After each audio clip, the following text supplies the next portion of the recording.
আজকে বাংলাদেশের মধ্যে যারা নাকি এই ২৬তম নির্বাচনে মানে ২৬ সালের নির্বাচনে যারা নির্বাচন করার জন্য এসেছে তারা পিছনে কিন্তু দেশ পরিচালনা অনেকেই করেছে, অনেকে কিন্তু সংসদে ছিল।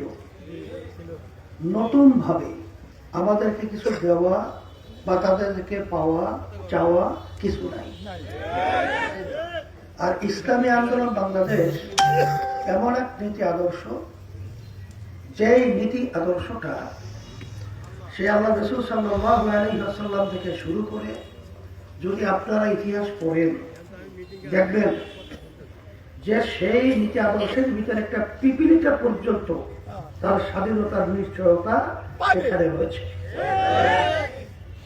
সেই হিসাবে আমি সকলকে বলবো যে ৫ই আগস্ট ২০২৪ গণ অভ্যুত্থানের পরে যে পরিবেশ তৈরি হয়েছিল, আমরা বলেছিলাম ইসলামের পক্ষে একটা বাক্স, সেভাবে চেষ্টাও করা হয়েছিল, পরিবেশও তৈরি হয়েছিল।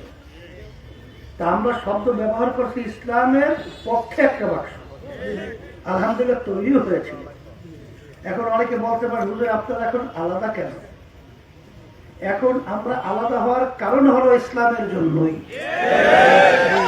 কারণ ৮-১০ সহ যখন আমরা একত্রে চলছিলাম তখন যে আমাদের ইসলামের পক্ষের একটা বাক্সের কথা আমরা স্লোগান দিয়েছিলাম, সেটা কিন্তু বাংলাদেশের মানুষ খুব আন্তরিকভাবে গ্রহণ করেছে।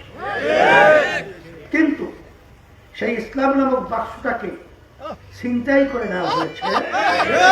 সেই ইসলাম নামক বাক্সটা এখন আর বাক্স হিসেবে ইসলামের নামে নাই। দেখেছেন আজকে জামাতের সাথে যে জোট রয়েছে, জামাতের নেতৃত্বে যারা নাকি ওখানে একাত্রিত হয়েছে তাদের পরিষ্কার কিন্তু স্লোগান কিন্তু প্রচলিত, যেই নিয়মে দেশ আগে চলছিল সেই নিয়মেই তারা চালাবে। তারা ইসলামের নিয়ম অনুযায়ী দেশ পরিচালনা করবে না। তাইলে আগে পরে ৫৩ বছর ওই নিয়মে দেশ চলার পরে তারা যে বলে তারা ইনসাফ প্রতিষ্ঠা করবে, আমরা তো বলবো আমেরিকাতে ইনসাফ প্রতিষ্ঠিত করতে চায়, লন্ডনও তো করতে চায়, আর অন্যান্য সব জায়গায় তো করতে চায়। কিন্তু কোন নীতি আদর্শের মাধ্যমে ইসলাম ইনসাফ প্রতিষ্ঠিত করবেন সেই নীতি আদর্শটা পরিষ্কার করতে হবে। আমরা ইনসাফ প্রতিষ্ঠিত করতে চাই ইসলামের নিয়ম আদর্শ অনুযায়ী, কিন্তু আপনারা করতে চান কোন নিয়ম নীতি অনুযায়ী? এই নিয়ম নীতি তো আমেরিকার নিয়ম নীতি, বিজাতিদের নিয়ম নীতি। এতে ইনসাফ প্রতিষ্ঠিত হয় না, এরা সম্পূর্ণ ধোঁকাবাজি হয়। এই জন্য আমি সকলকে আহ্বান জানাবো যে আমরা ছিলাম যে কারণে বের হলাম। এখন অনেকে মনে করতে পারেন যে আমরা হয়তো একা হয়ে গেছি। আমি বিভিন্ন জায়গায় বলে থাকি আল্লাহর রহমতে আমরা একা হয়ে যাই, আমাদের সাথে আল্লাহ আছে। আমাদের সাথে আজকে বাংলাদেশের যারা ইসলামকে ভালোবাসে তারা আছে, আজকে যারা দেশকে ভালোবাসে তারা আমাদের সাথে আছে। বলে হুজুর দেশকে ভালোবাসার কথা কেন বললেন? আজকে যারা জামাতের সাথে জোটবদ্ধ হয়েছে, আপনারা দেখেছেন জামাতের নেতৃবৃন্দ গোপনে আমেরিকার সাথে বৈঠক করেছে, তারা গোপনে ভারতের সাথে বৈঠক করেছে। এখন বৈঠক করবে বিভিন্ন দূতাবাস বা বিভিন্ন কি বিদেশি যে আছে না তাদের সাথে করবে, কোনো অসুবিধা নাই। গোপন কেন? সেটা গোপন কেন? এইটাই কিন্তু আমাদেরকে চিন্তিত করেছে। নিশ্চয়ই এর ভিতরে কোনো ষড়যন্ত্র রয়েছে। এই জন্য আমি সকল কথা আহ্বান জানাবো, আসেন আমরা এই দেশে জন্মগ্রহণ করেছি, এই দেশের মাটি, এই দেশের আমার চিন্তা, আমার দায়িত্ব কর্তব্য দেশকে কিভাবে ভালো করা যায়। সেই লক্ষ্যেই ইসলামী আন্দোলন বাংলাদেশ আমরা বলেছি যারা দেশকে ভালোবাসে তারা ইসলামী আন্দোলনের পক্ষে হাত পাকা প্রতীকের পক্ষে থাকবে। পরিবর্তন আমাদের কি করতে হবে? কারণ পানীয় ভাগে স্থলভাগে যত বিপদ আপদ মুসিবত সব কিন্তু আমাদের হাতের কামাই।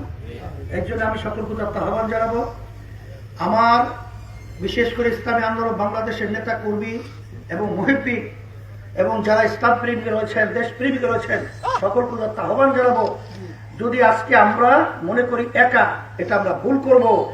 আমরা সবাই একাত্রিত হয়ে ইসলামের পক্ষে, হাত পাকা প্রতীকের পক্ষে, এখন বাংলাদেশে ইসলামের পক্ষে বাক্স কিন্তু একটাই আছে, এটা হলো ইসলামী আন্দোলন বাংলাদেশের বাক্স।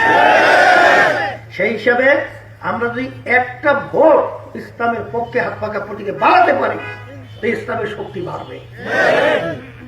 অনেকে মনে করে আমরা হতে পারি না পারি, এটা কিন্তু একটা জুজুর হয়, এখানে কিন্তু হার নাই। ইসলামের পক্ষে আমাদের যদি একটা, আমার ভাইকে, আমার মা বোনদেরকে সমর্থন বাড়াতে পারি, আমি ইসলামের পক্ষের একজন শক্তি হিসাবে আল্লাহর কাছে আমার পরিচিত লাভ হবে। কথা ঠিক কিনা? ইসলামের পক্ষের লোক হিসাবে আমার পরিচিত হবে।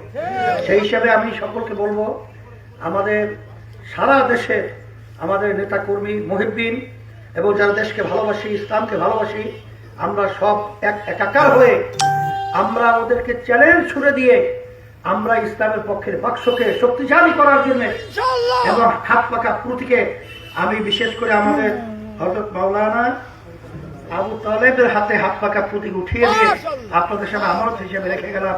আল্লাহ রাব্বুল আলামিন যেন হাত পাকা প্রতীকের প্রার্থী আবু তালেবকে আল্লাহ বিজয় দান করেন, সারা দেশের হাত পাকা প্রতীকের প্রার্থীদের আল্লাহ বিজয় দান করেন।